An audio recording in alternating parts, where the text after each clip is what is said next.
बुलेटिनची सुरुवात करूया दिवसभरातल्या सगळ्यात मोठ्या आणि महत्त्वाच्या बातमीनं। बातमी आहे उद्धव ठाकरे विरुद्ध एकनाथ शिंदे यांच्यातल्या वादाची। उद्धव ठाकरे आणि मुख्यमंत्री आणि उपमुख्यमंत्र्यांवर टीका करताना त्यांना माकड म्हणून संबोधलेलं होतं। त्यावर बोलताना उपमुख्यमंत्री देवेंद्र फडणवीस यांनी उद्धव ठाकरेंवर जोरदार टीका केलेली आहे। देवेंद्र फडणवीसांनी उद्धव ठाकरेंना जशास तसं उत्तर दिलं। उद्धव ठाकरेंचं मानसिक संतुलन बिघडलेलं आहे, त्यामुळे आता त्यांना डॉक्टरांची गरज आहे असं देवेंद्र फडणवीस म्हणालेत। तर दाढीवाल्याच्या नादी लागू नका असं म्हणत शिवसेनेनं ठाकरेंवर प्रहार केलाय।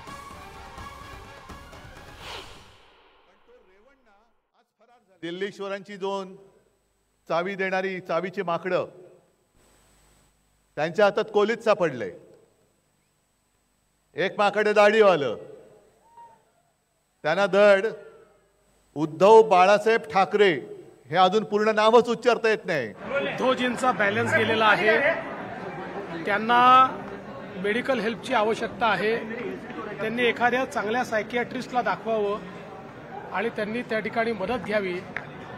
मला असं वाटतं की ज्यावेळेस या स्तराला जाऊन एखाद्या पक्षाचा प्रमुख बोलतो त्यावेळी निश्चितपणे त्याला हे लक्षात येत आहे की जनतेने आपल्याला रिजेक्ट केलेलं आहे आणि म्हणून आता शिवीगाळ करण्यावरती उतरलेले आहेत। पण मला असं वाटतं की खरोखर त्यांचं जे मानसिक संतुलन बिघडलेलं आहे त्याकरता एखाद्या सायकियाट्रिस्टची मदत त्यांनी घ्यावी। राजकारणाच्या पलीकडचे देखील संबंध असतात। मग आता मी पृथ्वीराज चव्हाण साहेबांना भेटलो म्हणजे मी काय काँग्रेसमध्ये गेलो की ते माझ्याकडे आले? असं होत नाही।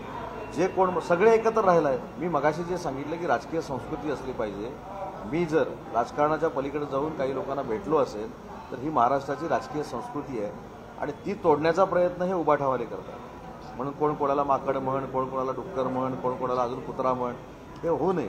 दाढीवाल्याचा चमत्कार त्यांनी पाहिलेला आहे आणि म्हणून एखाद्याने आपल्यावर केलेला आघात, त्याच्यापासून होणारा त्रास, या फ्रस्ट्रेशनमध्ये त्यांनी हे वाक्य वापरलेले आहे। एक लक्षात ठेवा, जे दाढीवाले असतात ना ते योग्य वेळेला करेक्ट कार्यक्रम करतात हे आपण पाहिलेलं आहे। म्हणून आता जास्त दाढीवाल्याच्या नादी लागू नका। जे बिन दाढीवाले आहेत त्यांना सांभाळायचा प्रयत्न करा।